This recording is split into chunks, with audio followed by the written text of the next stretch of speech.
Queridos irmãos e irmãs, bom dia, bem-vindos à Casa dos Senhores. Bom dia. Queremos saudar cada um de vós que já está aqui neste templo, neste lugar tão especial para nós, mas também saudar aqueles que nos acompanham diretamente em suas casas, através do YouTube ou do Facebook, seja em direto, neste momento, 10 horas da manhã, seja em diferido, a outras horas mais tarde.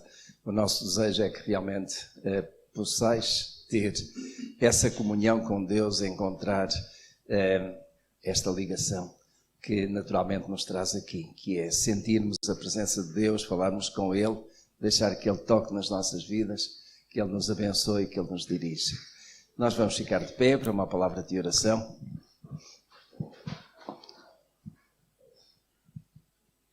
Querido Deus e amado Pai do céu, nós te louvamos, Senhor, e agradecemos pela Tua graça maravilhosa sobre nós. E é por causa dessa graça que nós nos podemos dirigir a Ti, porque Tu és um Deus santo, um Deus perfeito, um Deus completamente distante de tudo aquilo que é pecado. Mas, Pai do céu, Tu nos recebes diante de Ti, Senhor, por causa dos méritos de Jesus. Te agradecemos, ó Deus, pelo Seu sacrifício vicário.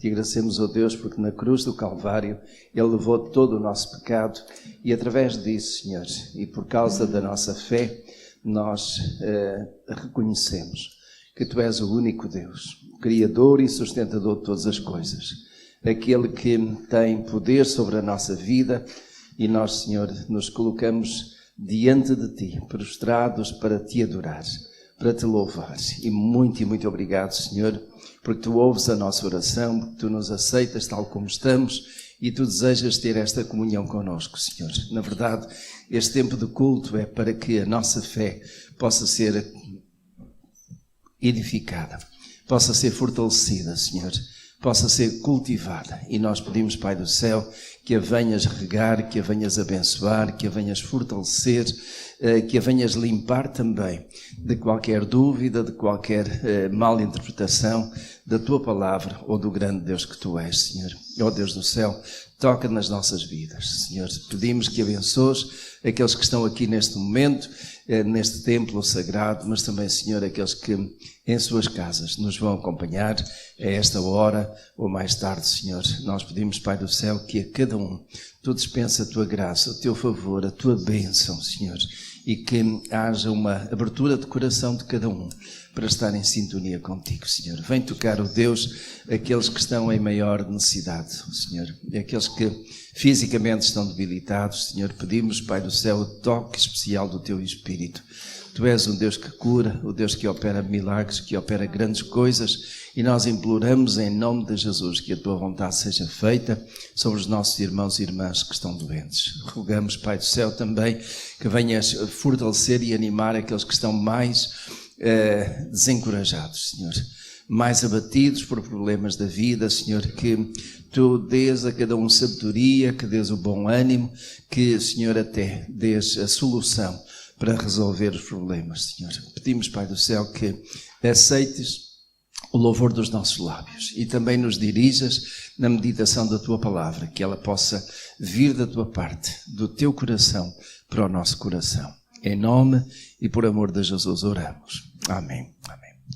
E o grupo louvor já está aqui posicionado, entretanto alguns irmãos estão entrando e nós vamos continuar de pé para seguir com o nosso culto, com este tempo de louvor.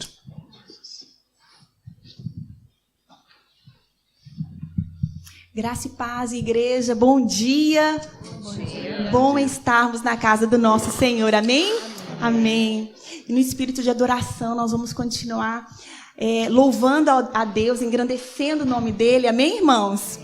Nós vamos começar cantando este hino. Sobre toda a terra, Tu és o Rei, sobre as montanhas e o pôr do sol, uma coisa só, meu desejo é, vem reinar de novo em mim. E assim entregando a Deus as nossas dúvidas, os nossos receios, né? Porque nós sabemos o Deus que nós servimos, amém, irmãos? Amém. Aleluia, na presença do Senhor nós temos alegria, nós temos paz, a palavra do Senhor nos instrui, nos dá ânimo, amém? Então nós vamos cantar bem alegre para o Senhor Jesus. Você já cumprimentou seu irmão assim, ó, mesmo à distância? Fala assim, bom dia, que bom te ver, Deus te abençoe. Bom aleluias. Dia. Glória a Deus. Tão bom estarmos em comunhão com Deus e uns com os outros. Amém, irmãos? Tão bom estarmos na casa do nosso Deus. Aleluias. Glória a Deus. Aleluias.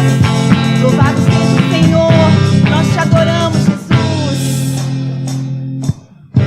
Sobre toda a terra tu és o rei, sobre as montanhas e o pôr do sol. Uma coisa só, meu desejo é reinar de novo em mim, reinar em mim, com teu poder, sobre a escuridão, sobre os sonhos meus. Tu és o Senhor de tudo que sou, reinar em mim, Senhor.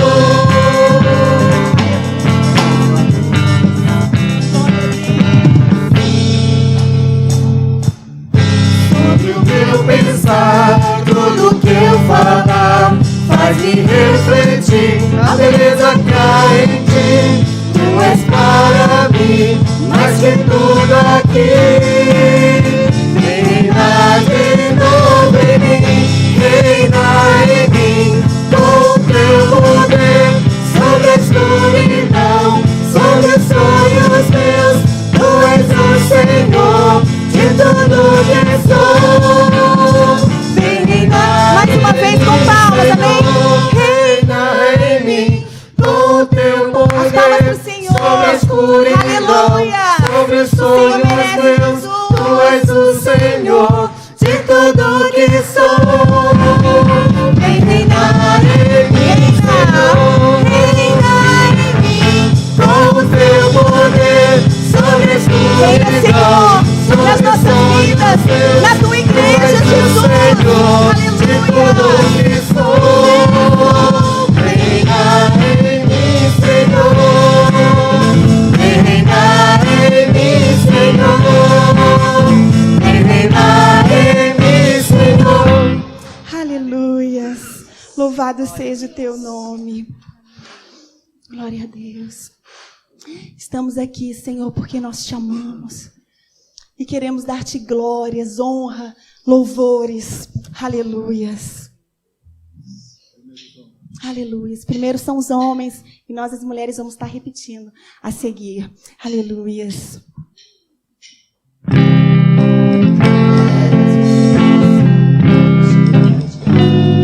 Queremos dar-te glória. Queremos dar-te glória.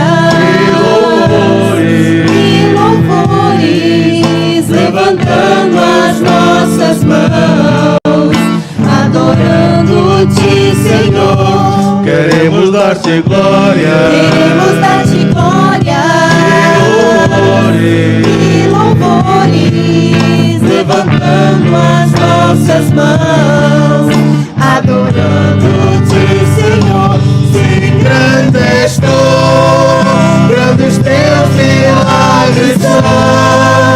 Não há outro como tu, Senhor. Não há outro como tu. Se grande és tu, grandes teus milagres são.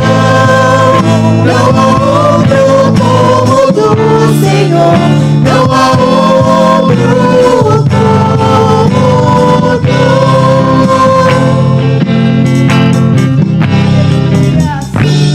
Queremos dar-te glória. Queremos dar-te glória. E louvores, levantando as nossas mãos, adorando-te, Senhor. Queremos dar-te glória. Queremos dar-te glória. E louvores, levantando as nossas mãos, adorando-te, Senhor. Se grandes são, grandes teus milagres são. Não há outro como tu, Senhor. Não há outro como tu. Se grandes são, grandes teus milagres são. Não há outro como tu, Senhor. Não há outro como tu.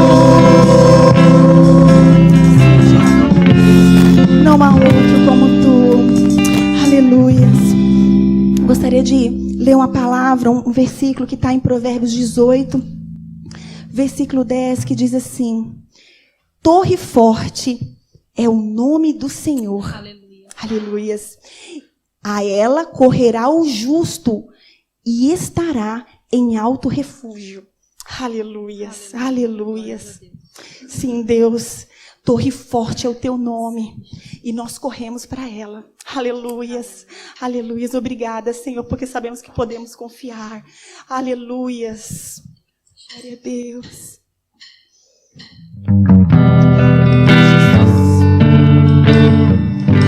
Aleluias. Glória a Deus, Jesus.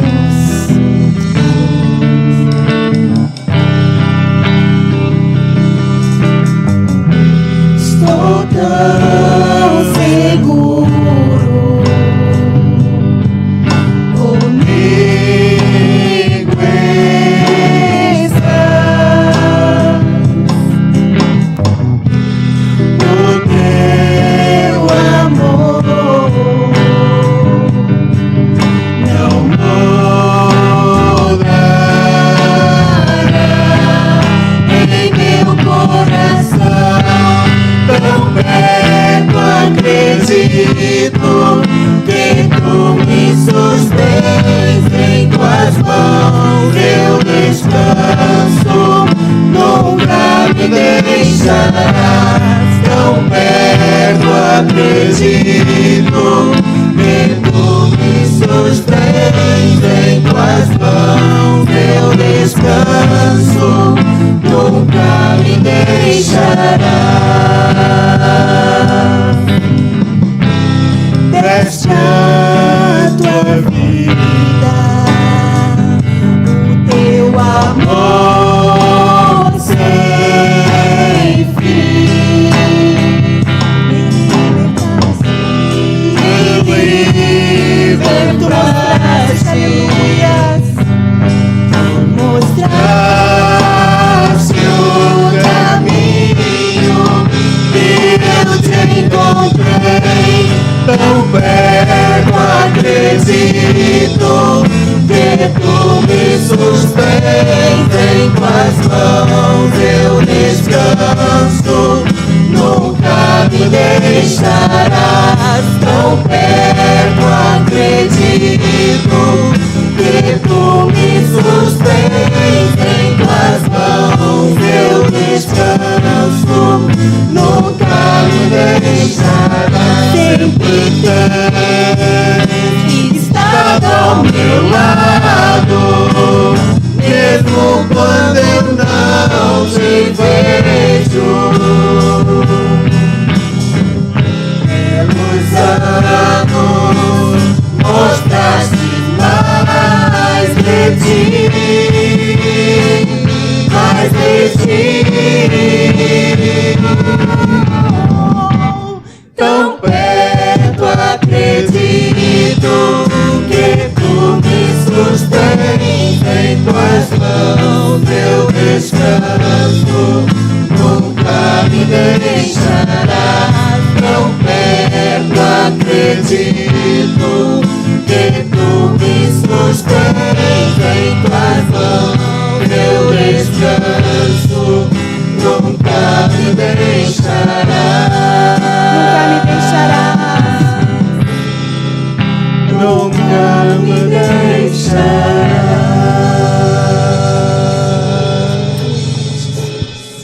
Aleluia.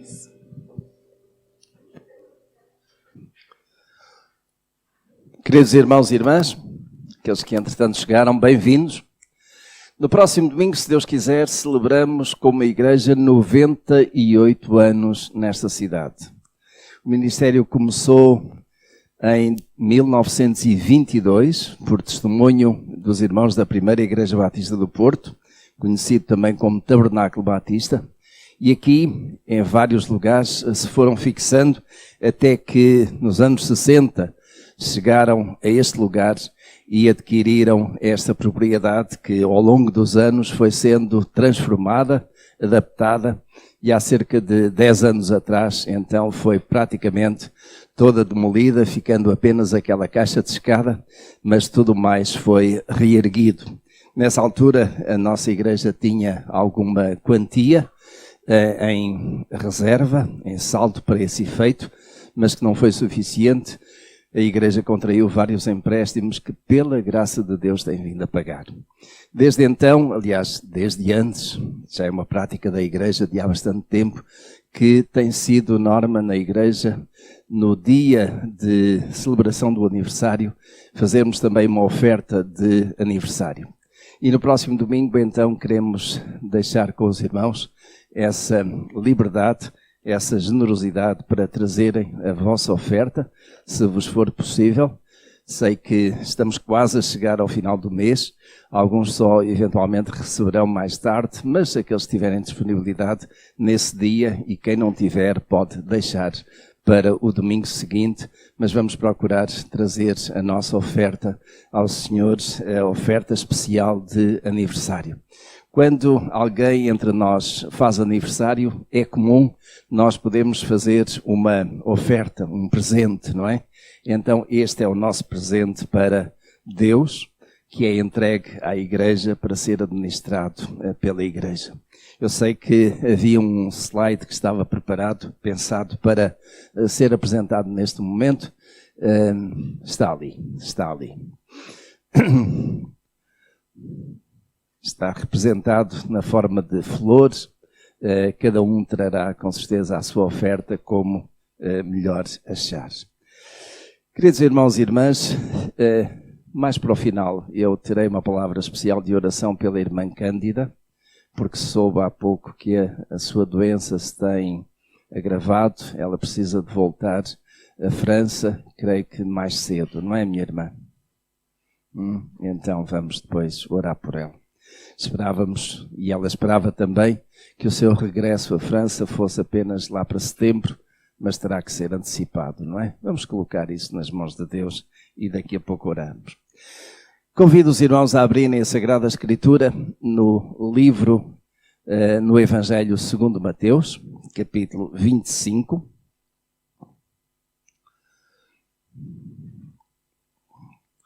Jesus pregou vários sermões. O mais conhecido é certamente o Sermão sobre o Monte, que está neste mesmo Evangelho segundo Mateus, capítulo 5, 6 e 7. É um sermão extraordinário. Mas nós temos vindo a considerar com o devido detalhe este outro sermão, chamado Sermão Profético de Jesus, que está nos capítulos 24 e 25 de Mateus. E estamos a chegar ao fim. Exatamente os últimos versículos de Mateus, capítulo 25, dos versículos 31 a 46, Jesus fala-nos aqui de um grande julgamento que irá ter lugar. Então vamos ler a palavra do Senhor. Mateus capítulo 25, versículo 31. Quando, pois, vier o Filho do Homem na sua glória e todos os anjos com ele, então se assentará no trono da sua glória. E diante dele serão reunidas todas as nações. E ele separará uns dos outros, como o pastor separa as ovelhas dos cabritos. E porá as ovelhas à sua direita, mas os cabritos à esquerda. Então dirá o rei aos que estiverem à sua direita: Vinde, benditos de meu Pai, possuí por herança o reino que vos está preparado desde a fundação do mundo. Porque tive fome e me destes de comer. Tive sede e me destes de beber. Era forasteiro e me acolhestes. Estava nu e me vestistes. Adoeci e me visitastes. Estava na prisão e fostes ver-me. Então os justos lhe perguntarão: Senhor, quando te vimos com fome e te demos de comer? Ou com sede e te demos de beber? Quando te vimos forasteiro e te acolhemos? Ou nu e te vestimos? Quando te vimos enfermo ou na prisão e te fomos visitar? E responder-lhes-á o rei: Em verdade vos digo que sempre que o fizestes a um destes meus irmãos, mesmo dos mais pequeninos, a mim o fizestes. Então dirá também aos que estiverem à sua esquerda: apartai-vos de mim, malditos, para o fogo eterno, preparado para o diabo e seus anjos. Porque tive fome e não me deste de comer. Tive sede e não me destes de beber. Era forasteiro e não me acolhestes. Estava nu e não me vestistes. Enfermo e na prisão e não me visitastes. Então também estes lhe perguntarão: Senhor, quando te vimos com fome ou com sede, ou forasteiro, ou nu, ou enfermo, ou na prisão, e não te servimos? Ao que lhes responderá: em verdade vos digo que sempre que o deixaste de fazer a um destes mais pequeninos, deixaste também de o fazer a mim. Irão estes para o castigo eterno, mas os justos para a vida eterna. Meus irmãos, eu dei por título a esta mensagem o grande julgamento. E de facto há aqui alguns aspectos que nós precisamos de analisar, de considerar com toda a atenção, com todo o cuidado. Porque de facto é alguma coisa pelo qual cada um de nós irá passar. A primeira pergunta que certamente poderemos fazer é: quando é que este grande julgamento irá ocorrer? Quando é que isso vai acontecer? Será que existe algum dia e hora? Certamente não. Mas o texto bíblico dá-nos indicações precisas acerca do posicionamento deste acontecimento em relação a outros. De facto, diz aqui logo no versículo 31, que diz: quando, pois, vier o Filho do Homem na sua glória, e todos os anjos com ele, então se assentará no trono da sua glória. Quando é que isso irá acontecer? Quando o Filho do Homem vier. E quando é que o Filho do Homem virá? No dia aprazado por Deus. De facto, a Escritura não diz qual é o dia nem a hora. E nós vamos olhar muito rapidamente para o capítulo anterior, capítulo 24 de Mateus, quando nós vemos exatamente alguns detalhes em que Jesus foi dando indicação de que primeiro acontecerá isto, depois aquilo, e finalmente então o Filho do Homem virá. E quando nós olhamos para o início deste sermão profético no capítulo 24, nós vemos que os primeiros versículos, desde o 4 até o 13, Jesus falou aos seus discípulos dos sinais dos tempos. Que sinais acontecerão? Quando Jesus estava a falar com os seus discípulos, dizendo sobre aquele templo que era de facto suntuoso, bonito, tinha sido restaurado por Herodes, o segundo templo depois do grande templo de Salomão. Mas os discípulos dizem: Senhor, olha como é belo, como é tão de facto majestoso este templo.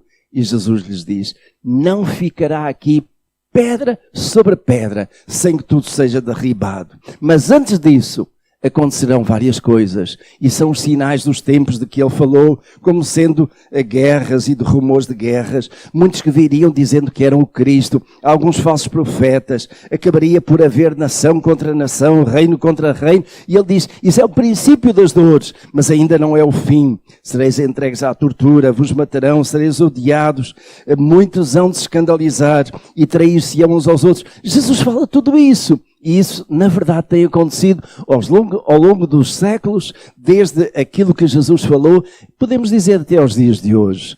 Embora eu creio que nos dias de hoje tudo isto está a repetir, a acontecer com uma intensidade ainda maior. Mas Jesus falou: isso são apenas os sinais dos tempos, é o princípio das dores. É quando tudo de facto começa a desencadear-se para convergir para aquele momento da vinda do Filho do Homem.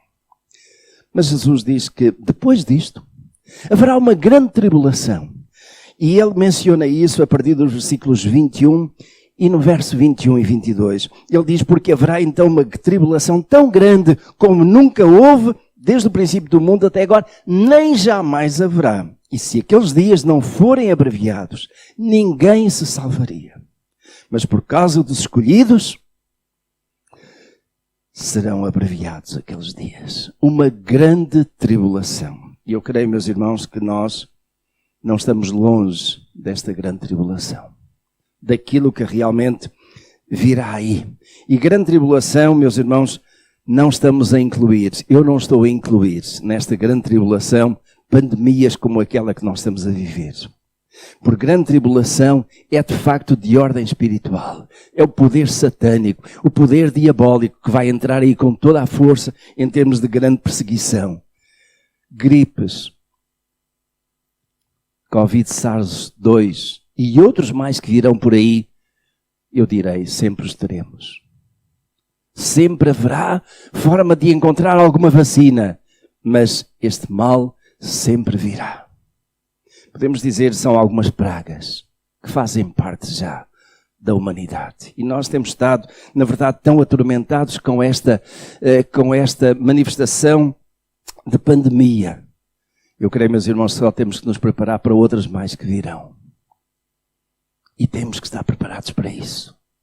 Mas isso, a meu ver, ainda não faz parte daquilo que é o cerne, daquilo que é o núcleo desta grande tribulação. Porque ela é de ordem espiritual, ela é de ordem diabólica, ela tem origem no diabo e nos seus anjos. E tribulação é sobretudo para aqueles que são crentes, que são filhos de Deus, que vão ser atribulados por todos os meios.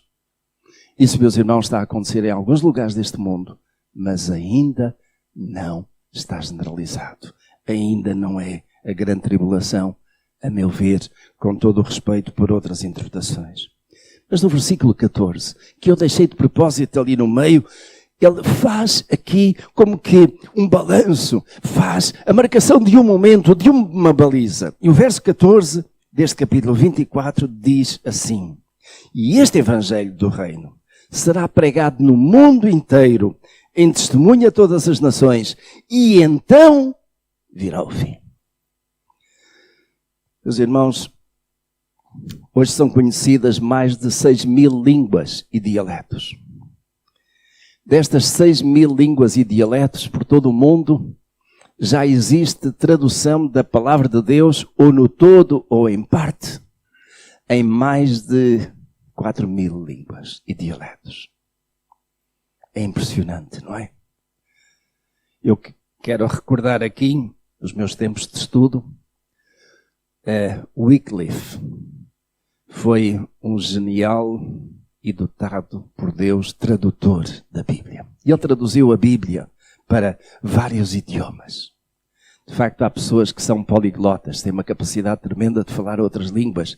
E esse Wycliffe fez isso. E fundou uma associação que é a Associação de Tradutores da Bíblia Wycliffe. Tem feito um ministério extraordinário de traduzir a Bíblia para várias línguas, às vezes até de uma pequena comunidade. A língua portuguesa é falada por mais de 500 milhões de pessoas, não é? Só do Brasil são cerca de quase 250 milhões, se não estou em erro.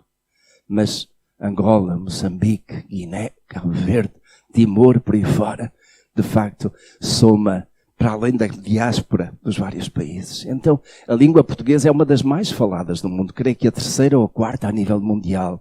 E na nossa Bíblia temos muitas traduções da Bíblia. Mas, meus irmãos, há pessoas neste mundo que ainda não têm uma pequena porção, uma página sequer da Bíblia traduzida. Ainda, em alguns lugares, não chegou nenhum missionário. Aquilo que Jesus diz é que este evangelho do reino será pregado a todas as nações e então virá o fim. E porquê, meus irmãos? Porque Deus é um Deus de amor. É o Deus que quer dar oportunidade de salvação para todos. É o Deus que quer que todos tenham a oportunidade de ouvir o evangelho, a oportunidade de ouvir a palavra da salvação e possam aceitar que Jesus Cristo é o único intermediário entre Deus e os homens, o único que pode salvar. E seja isso através de uma palavra pregada, seja isso através de uma palavra escrita. É preciso que o evangelho do reino seja pregado, possa chegar a todas as nações e então virá o fim. Por isso, meus irmãos, eu creio que está perto, mas ainda não é já. Porque ainda há muito trabalho para fazer. Trabalho missionário, trabalho de pregação do evangelho, trabalho em que é preciso fazer chegar esta palavra do reino a muitas e muitas pessoas por este mundo fora. E o que é que a palavra de Deus ainda nos diz? Isso mesmo. Capítulo 24, verso 36. daquele dia e hora. Porém, ninguém sabe, nem os anjos do céu, nem o Filho, senão o Pai. Quando é que Jesus virá? No dia aprazado por Deus. Nós não sabemos. Infelizmente, alguns têm procurado fazer contas e mais contas, virar a Bíblia do fundo para o princípio, procurando encontrar alguns sinais, alguns indicadores matemáticos, seja aquilo que for, que dê indicação do dia e da hora. Ninguém sabe. E por isso mesmo, Jesus não se ficou por aí e procurou no capítulo 25 de Mateus indicar que é preciso estar alerta, é preciso estar vigilante, porque Jesus pode vir a qualquer dia, a qualquer hora.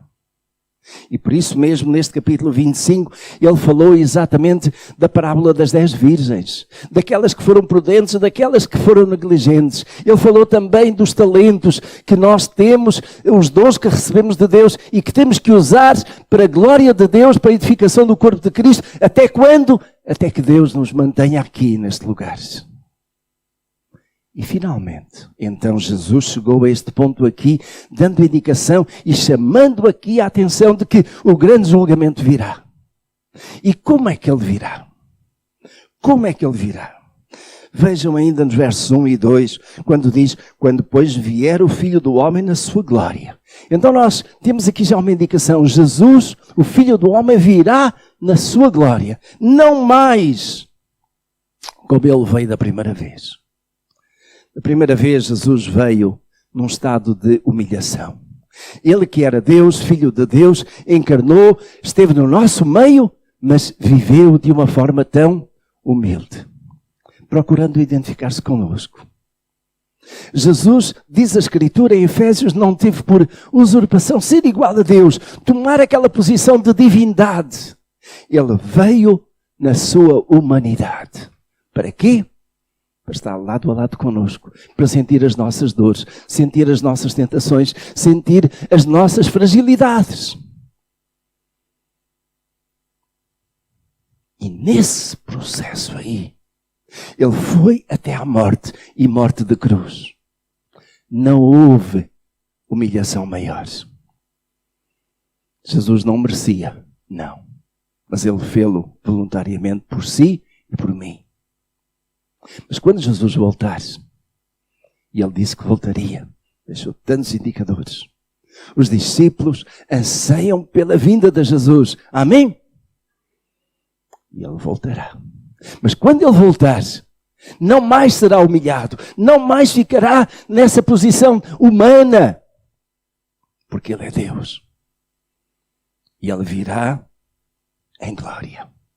E virá em glória de tal modo que não virá sozinho. Ele virá rodeado de anjos. Não de todos os anjos.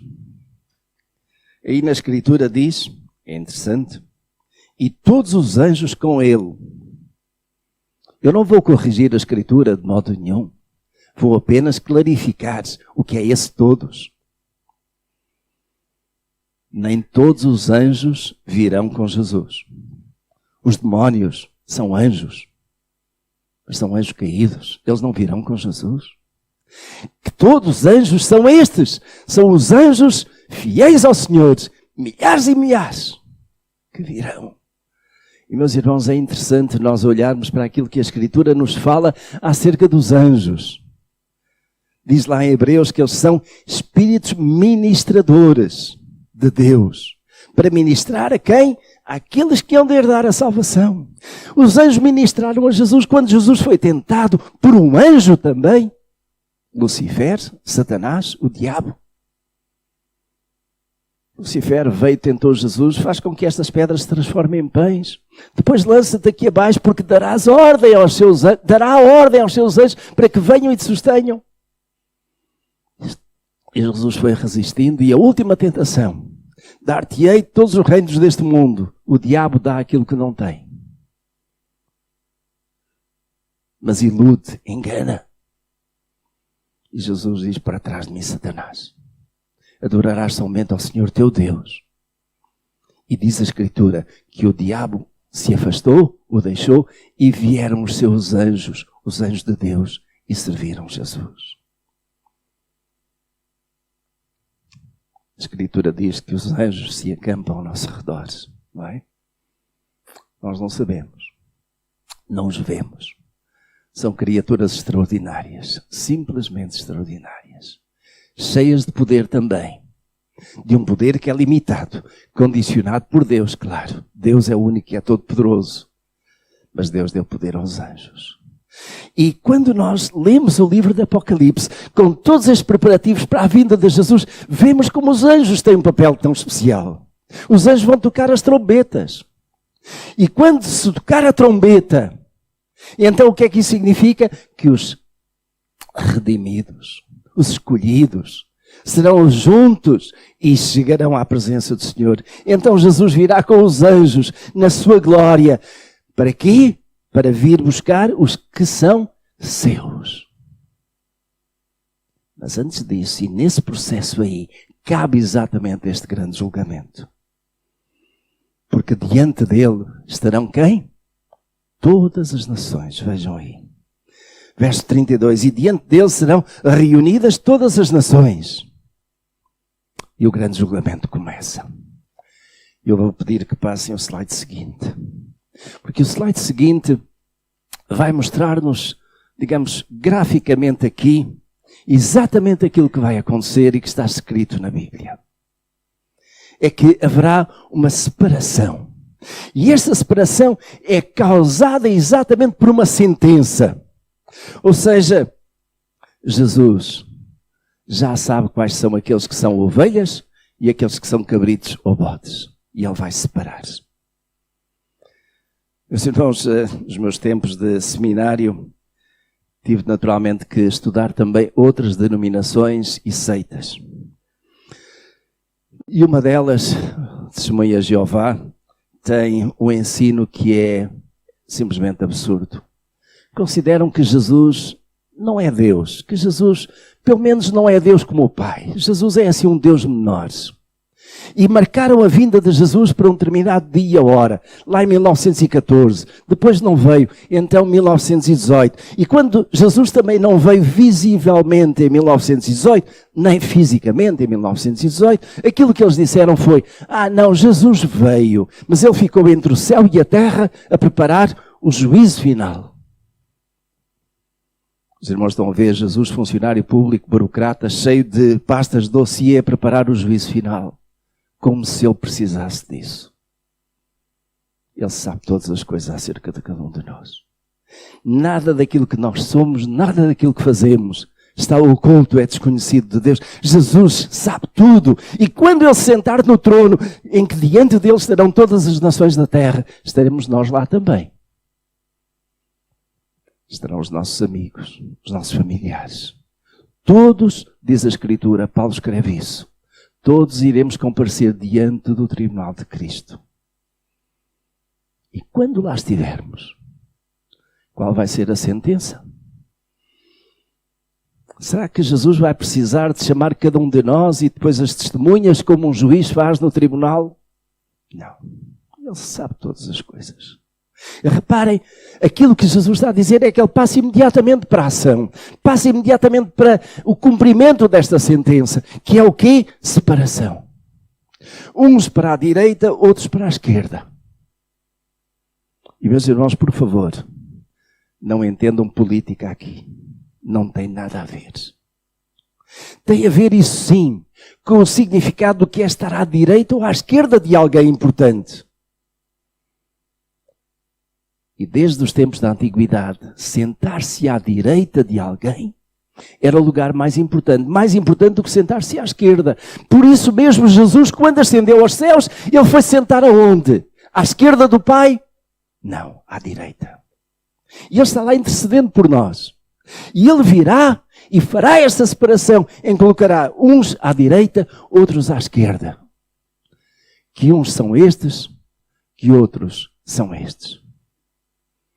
Meus irmãos, é interessante, Jesus vai também deitar mão de uma parábola, de alguma coisa que é bem conhecido aqui para os judeus. Talvez não tão conhecido para nós, mas para os judeus era. Um pastor de gado tinha naturalmente no seu rebanho ovelhas, que normalmente, só muito excepcionalmente, eram de cor branca no seu pelo. As cabras ou os bodes, como alguma tradução tem, eram de cor castanha, às vezes castanho escuro ou até preto. Então, para um pastor de ovelhas era muito fácil separar as ovelhas dos bodes, não é? Ou dos cabritos. E para mais um pastor que conhece as suas ovelhas, se já não tinha dúvidas com aquela marca no pelo, ainda é mais fácil. Jesus diz, ele vai separar. E separa para a sua direita, isto é o lugar mais importante junto de si, as ovelhas. E para a esquerda separa então os cabritos ou os bodes. Notem, meus irmãos, que nesta separação ele deixa aqui uma marca que é ou de bênção ou de maldição. E ele diz, no caso concreto, daqueles que coloca à sua direita, ele diz assim, no verso 34. Então dirá o rei aos que estiverem à sua direita, vinde, vejam este convite, vinde, benditos de meu Pai. Possuí por herança o reino que vos está preparado desde a fundação do mundo. Por oposição, no verso 41, ele diz aos que estão à sua esquerda, apartai-vos de mim, malditos. Vejam o contraste, benditos, malditos. Vinde, apartai-vos. E apartai-vos para onde? Para o fogo eterno, preparado para o diabo e os seus anjos. De que lado é que você vai estar? De que lado é que você quer estar? Você já escolheu? À direita ou à esquerda? Mas você perguntará, mas eu posso escolher? É alguma coisa que eu tenho capacidade, tenho possibilidade de escolher? Então por que é que eu não hei de escolher o lado certo, o lado bom? A resposta é sua. Mas se eu estivesse no seu lugar e estivesse com esta dúvida, eu dizia, eu devo ser muito complicado, para não dizer outra coisa. Então, se eu sei que o lugar certo é do lado direito, é junto a Jesus, é junto a Deus, é ser bendito, por que é que eu vou escolher o outro lado? Para ser maldito, para ficar apertado. Mas às vezes nós somos teimosos, não é? Nós queremos ver alguma coisa. E meus irmãos, meus amigos aqui, a única coisa que eu posso dizer é, você o que precisa ter é fé. Porque se você tiver fé, e não é preciso ter uma grande fé. Jesus diz, se tiveres uma fé do tamanho de um grão de mostarda, direis a este monte, passa daqui para lá. É a linguagem figurada, é certo. Nós não movemos montes fisicamente. Mas às vezes a nossa fé move montanhas tremendas na nossa vida. E é essa fé que nós precisamos de ter neste momento para crer que Jesus um dia se vai sentar no trono. E nós vamos estar lá. E quando estivermos lá, o que é que vamos fazer? Nada. Nada? Não irei defender, não irei apresentar os meus argumentos de defesa? Não. É tarde demais. É aqui e agora que nós temos que fazer a escolha. E a escolha é tão simples como isso. Aceitar Jesus como sendo Senhor e Salvador da sua vida. Por causa daquilo que Ele fez na cruz do Calvário. Por causa exatamente do seu sacrifício em nosso lugar. Para nos resgatar do nosso pecado, da desobediência, do nosso afastamento, da nossa transgressão. E nos resgatar e livrar de quê? Da condenação eterna. A Bíblia diz que todo aquele que peca, todo aquele que transgride a lei de Deus, todo aquele que desobedece, está condenado. Deus disse isso claramente no início, ao primeiro casal. Podeis comer do fruto de toda a árvore, menos daquela, porque no dia em que dela comerdes, certamente morrerás. E é curioso. Eva comeu e não caiu para o lado. Adão comeu e não caiu para o lado. Mas a sua espiritualidade caiu para o lado. Foi completamente roubada. Até aí eles tinham aquela intimidade, aquela comunhão com Deus. Estavam com Deus cara a cara, face a face. Como nós desejamos estar face a face com Deus, não é? Amém? E um dia vamos estar. Crentes e não crentes. Vamos estar. E nessa altura, será que temos desculpas para apresentar a Deus? Para apresentar a este Jesus que se vai sentar no trono e vai julgar, porque Ele vai receber da parte de Deus este poder de julgar? Ah, meus irmãos, que maravilhosa graça nós temos recebido. Maravilhosa graça que nos faz estar aqui, neste momento, confiantes de que se o dia do julgamento for hoje à tarde, imagina, de que lado é que nós vamos estar? Você tem dúvidas?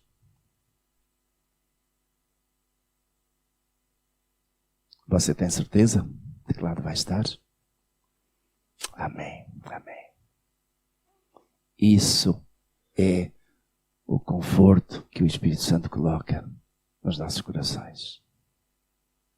Deixa-nos tranquilos, deixa-nos em paz, sabendo isto, que o mundo pode acabar hoje, mas um novo mundo começa para nós. Estaremos com os senhores mais uns 50 anitos. É isso? É isso?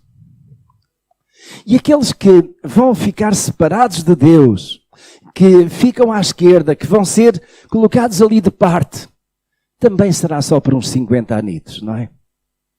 Não. O que é que a Bíblia diz? A Bíblia diz que o destino final já está claramente definido. Não há volta a dar-lhe. Não há ninguém que tenha poder para o alterar. Nem o diabo. A Escritura diz que os que estão à direita irão para o castigo eterno, não é? Não? Já não estão atentos. Os que estão à direita irão para onde? Para a vida eterna. Verso 46. Mas os que estão à esquerda irão para onde? Para o castigo eterno. Ora, vida eterna, se não são 50 anos, podemos considerar 500? Já é muito tempo, não é? Os que estão no castigo eterno ficarão lá 500 anos? 1000 anos? O que é que quer dizer eterno? Para toda a vida. Não acaba mais. E como é que nós vemos isto, meus irmãos? Temos que entender que a nossa vida aqui é uma passagem. Durar até aos 90 já é muito, não é? Durar até aos 100, ou alguns que passam um pouco dos 100, mas já estão tão cheios de dias. Agora, meus irmãos, imaginem colocar mais 100 e mais 100 e mais 100. Não tem fim. Como é que vai ser a sua eternidade? Com Deus ou separado de Deus? Mas há outra questão aqui, que parece que eu passei assim por esquecimento. Não foi. Reparem, aquilo que está na substância, aquilo que está na base desta decisão, desta sentença de Jesus. Ele diz, os que estão aqui foram aqueles que um dia me viram com fome e me deram comida. Aqueles que me viram com sede e me deram bebida. Aqueles que, quando eu era forasteiro, me acolheram. Aqueles que me deram agasalho. E os que estão aqui, aqueles que não fizeram nada disso. Então quer isto dizer que nós iremos para o castigo eterno ou para a vida eterna por causa das nossas obras?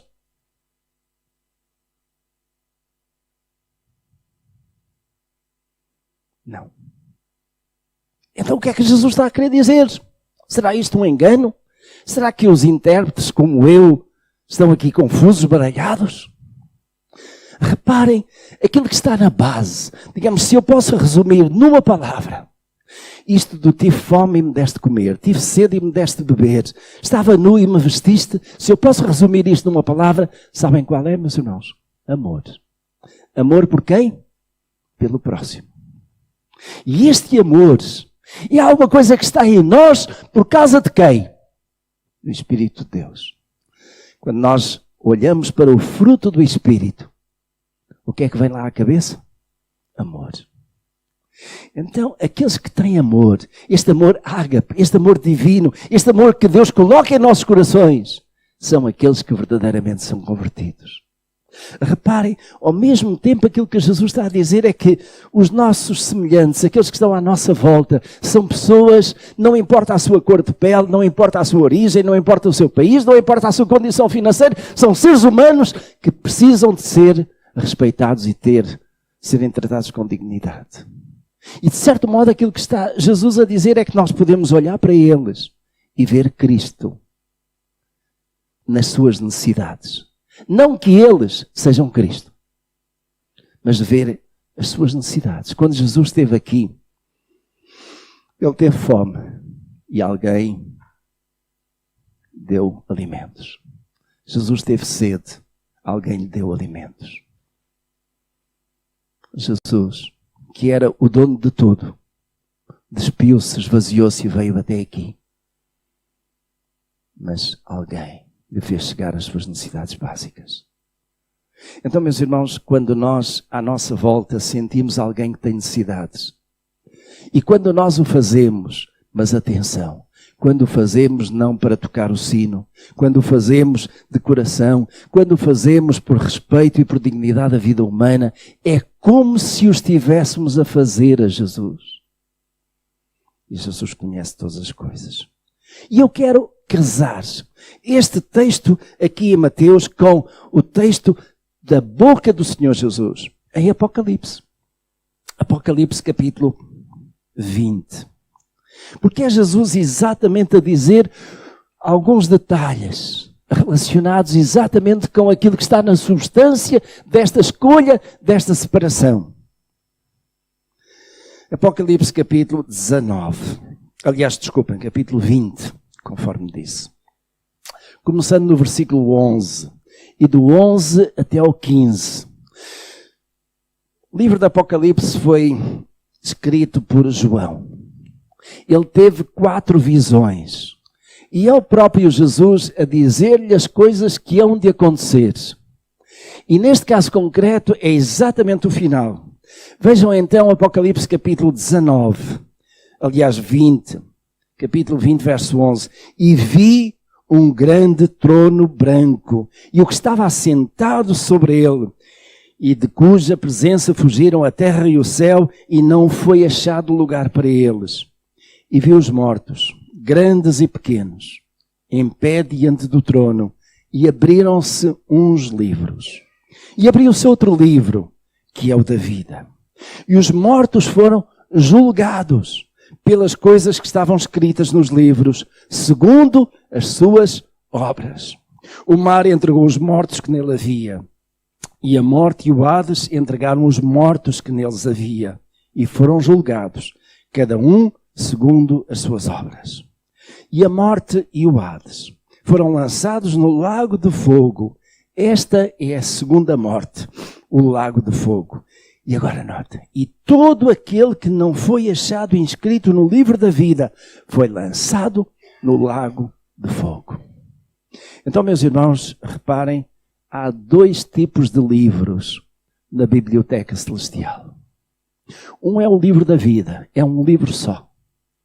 Outro é um conjunto de livros das obras. As suas obras, as minhas obras, estão lá registadas. E em cada dia há uma atualização direta. Jesus não está lá a comandar as tropas para isso. É automático, faz parte do conhecimento, da sabedoria, da grandeza de Deus. Mas quando chegar a hora, então esses livros vão ser abertos. E nós seremos julgados pelas nossas obras. Isso não quer dizer que a minha salvação ou a sua salvação dependa dessas obras. Se tem muitas páginas ou não no nosso registro. Porque a Escritura diz claramente que nós não somos salvos pelas obras. Paulo diz isso, Efésios capítulo 2, 8 e 9, são versículos para guardar. Pela graça sois salvos, mediante a fé. Isto não vem das obras, para que ninguém se glorie. Pela graça de Deus eu sou salvo. Não pelas minhas obras. Porque se fosse pelas minhas obras, meus irmãos, então o que é que Jesus veio fazer? Por que é que Jesus teve que morrer na cruz do Calvário? Jesus morreu por causa da minha desobediência. Porque sem essa expiação, sem esse derramamento de sangue, eu não sou salvo. Mas eu sou salvo pela graça de Deus. Pela graça de Deus. Não é pelas minhas obras. Agora, como é que eu respondo a esta graça de Deus? Eu respondo pela fé. Aceitando quem Deus é, o que Jesus fez na cruz do Calvário por mim, como sendo suficiente. E por causa disso, Deus me aceita na minha condição. E me concede duas coisas tremendas. A primeira é dizer que eu que não era filho de Deus, sou aceito agora como filho de Deus.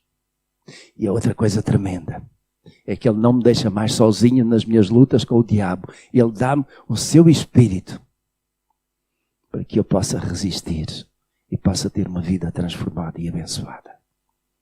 Agora, meus irmãos, quando nós estivermos lá diante do trono branco, em que Jesus está, colocar à direita ou à esquerda, tem a ver sobretudo com isto.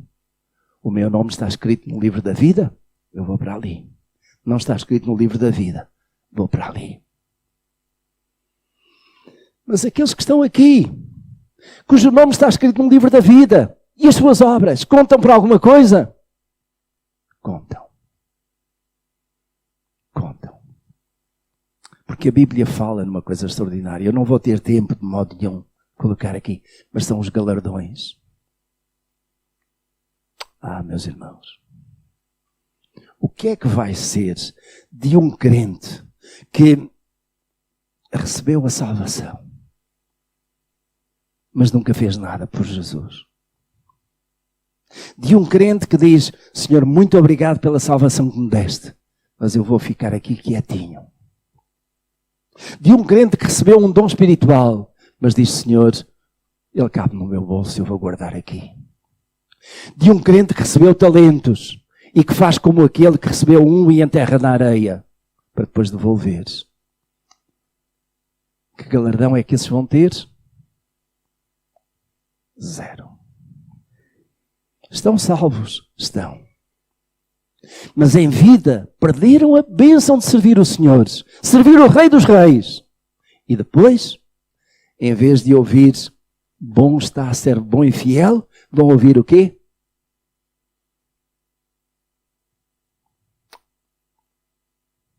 Perdeste tanto. Perdeste tanto. E é por isso mesmo que Jesus enquadrou este final do Sermão da Montanha com a parábola das virgens, que tem que estar vigilantes para a vinda do Senhor Jesus, porque pode acontecer a qualquer hora. E também a parábola dos talentos, porque nós temos que responder a Deus por aquilo que Ele nos tem dado. E temos que estar preparados, porque um dia iremos estar face a face com Ele. Meus irmãos, vai ser um dia tremendo. Mas há um hino que está a vir à minha mente, que é: vai ser glória para mim. Quando eu chegar à sua presença, vai ser glória para mim. Vai ser glória para si. Quando o anjo ou os anjos vierem tocar a trombeta e eles vierem para recolher os escolhidos, vai ser um dia de alegria.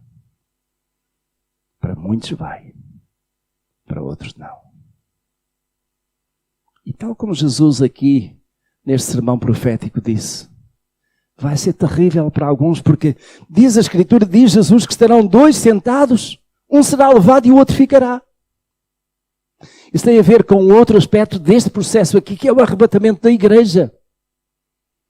Mas finalmente, todos irão estar diante da presença de Jesus. Ah, que dia maravilhoso para nós. Você anseia por esse dia?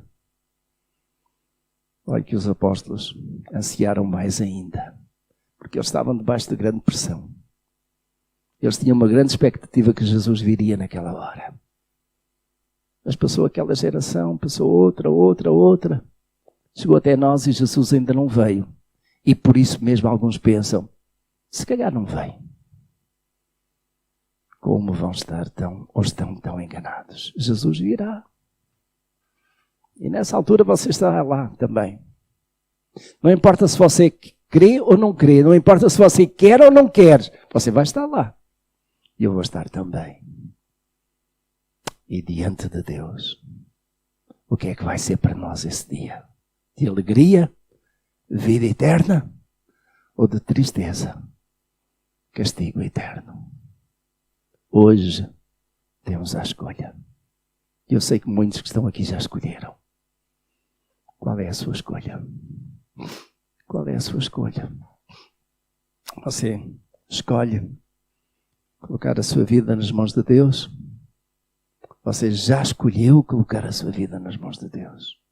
Eu vou pedir que todos fiquemos de pé. E cada um de vós considere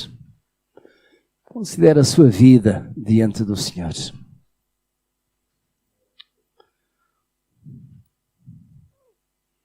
Aqueles que já aceitaram o Senhor Jesus, que não têm dúvidas que o seu nome está escrito no livro da vida. Dê glórias ao Senhor. Louve-o. Dê-lhe graças. E assuma em cada dia este compromisso. Senhor, todos os dias da minha vida, eu vou perseverar na minha fé. Eu vou andar neste caminho. Assuma esse compromisso diante do Senhor. Mas aqueles que ainda não fizeram, ainda não deram esse passo, eu quero orar por si e vou simplesmente convidar para que considere neste dia receber o Senhor Jesus como seu único e suficiente Salvador. Um dia você vai estar na presença dele. E eu quero, desejo do coração, que você seja levado para o lado direito. Para o lado direito de Jesus. Para ser bendito do Pai. Para receber aquilo que Deus já preparou desde a fundação do mundo. Para estar na sua glória para sempre. Vamos orar. Querido Deus e bom Pai do céu, nós queremos, Senhor, dar-te graças. Porque a tua graça tem sido tão maravilhosa sobre nós. Na verdade, nós não somos, nem éramos, Senhor, merecedores de tamanha graça. Louvado seja o teu nome, porque tu olhaste para nós e nos estendeste o teu perdão, manifestaste o teu amor e nos ofereceste, Senhor, um outro caminho. E, Senhor, tu tens trabalhado na nossa fé, ajudado, Senhor, a compreender quem tu és e aquilo que tu tens reservado, Senhor, para os dias futuros. Eu dou-te graças, ó Deus, porque há mais de 40 anos eu aceitei o Senhor Jesus como meu único e suficiente Salvador. Dou-te graças, Pai do céu, porque muitos que estão aqui também há dezenas de anos o fizeram. Dou-te graças, Senhor, por aqueles que mais recentemente receberam Jesus como seu Senhor e Salvador. Mas quero suplicar-te, Pai do céu, por alguém que está aqui, que ainda não tomou esta decisão, Senhor. Somente o teu amor, a tua graça, a tua misericórdia pode tocar na sua vida nesta hora. Eu te suplico em nome de Jesus que o teu Espírito faça. Não as minhas palavras, Senhor, não a minha persuasão, mas tão somente a convicção do teu Espírito é capaz de mudar pensamentos, mudar corações, mudar atitudes e, sobretudo, mudar o destino final da vida. Ó Pai do céu, muito obrigado pelo teu amor, pela tua paz, pela tua graça maravilhosa, Senhor. Eu quero também, Senhor, neste momento, orar-te muito especialmente pela irmã Cândida e rogar-te, Senhor, que tu ponhas a tua mão poderosa sobre ela. Sabes, ó Deus, também a sua enfermidade, sabes aquilo que os médicos vão diagnosticando, e imploramos como igreja, como povo teu, em nome de Jesus, que tu possas trazer a cura sobre a tua filha. Tu tragas, Senhor, a tua paz, que tu tragas, ó Deus, a tua força e que a sustentes com as tuas mãos tão preciosas. Muito obrigado, Senhor, por este tempo de culto. Eu te rogo, ó Deus, em nome de Jesus, que abençoes aqueles que nos têm acompanhado em suas casas, que também toques nas suas vidas. E se alguém, ao ouvir o que aqui foi apresentado, for tocado por ti, abrir o seu coração, ó Deus, toca na sua vida e faz com que essa pessoa também, de algum modo, se comunique connosco para podermos ajudar e acompanhar. Nós te rogamos, muito agradecidos, no nome precioso de Jesus. Amém e amém.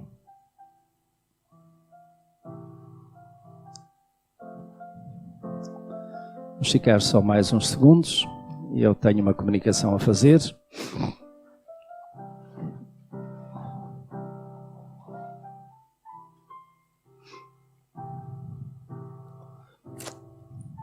Não uma, aliás duas. A primeira é que no intervalo entre estes dois cultos, porque daqui a pouco, 11h30, começamos com outro culto, os jovens têm preparado umas coisinhas doces que eles estiveram aí a confeccionar e que com isso estão a procurar ou vão procurar levantar alguns fundos para atividades. Então podemos naturalmente estar com os nossos jovens e acompanhá-los. Eu creio que eles tinham planeado fazer aqui no jardim, não sei se ainda é possível, sim, entre os pingos da chuva, lá estaremos. A segunda comunicação é próximo domingo, será então o culto de aniversário, o culto especial de aniversário. Nós não iremos ter dois cultos, iremos ter um culto só, a começar às 10h30 até às 12 horas. Portanto, 1h30 dá-nos para ter as várias participações, podemos ter a pregação. Teremos um pregador convidado, é o pastor Daniel Lopes, que é atualmente pastor da Igreja Batista de Sedufeita e que está convidado para vir ser o orador nesse dia especial. Eu gostaria que todos pudessem estar presentes e olhem para os lugares vagos. O próximo domingo irão ficar preenchidos. Vou pedir muita vossa atenção no seguinte: famílias completas, como habitualmente, juntem-se no mesmo banco, podem ficar 6, até 7 se couberem. Nos outros bancos, a lotação máxima que vamos procurar ter são 5 pessoas, para ter algum distanciamento aqui. Então, com isso, eu vou pedir que façam inscrição, por favor. Porque se chegarmos ali aos 80, 90, eu vou começar a considerar o que é que nós podemos fazer, porque temos que deixar aqui alguma margem para visitantes. Mas a minha ideia é que nós podemos ter 100 pessoas, em vez das 120 ou 130 que normalmente podemos ter sentadas aqui. Então 100 pessoas não é meia lotação, mas também não é a lotação completa. E isto para quê? Para que possamos ter um culto só. Então, por favor, venham o mais cedo possível. 10h30 nós queremos começar o nosso culto. Não cheguem mais tarde do que às 10h15, 10h20, para que nós possamos fazer a distribuição, nos possamos acomodar. Vamos ter várias participações do coral, do grupo de louvor, das crianças. Vai ser com certeza um culto abençoado. Eu sei também que muitos já estão vacinados, com 1 e até 2 doses, mas alguns ainda não estão. E quero aqui aproveitar para insistir, exortar os mais novos, os jovens sobretudo, quando tiverem a oportunidade, e a partir de amanhã já é possível a partir dos 30 anos de idade, então aproveitem, vacinem-se. A vacina não é 100% segura, sabemos, mas é com certeza muito melhor do que não ter a vacina. Então fica esta informação, podemos sair por aqui, quem tiver a sua oferta pode deixar neste lugar e então iremos para aqui o nosso logrador, o nosso quintal aqui atrás para ter um tempo de convívio. Depois os irmãos podem ir para casa e daqui a pouco teremos outros irmãos para o culto das 11h30. Deus vos abençoe.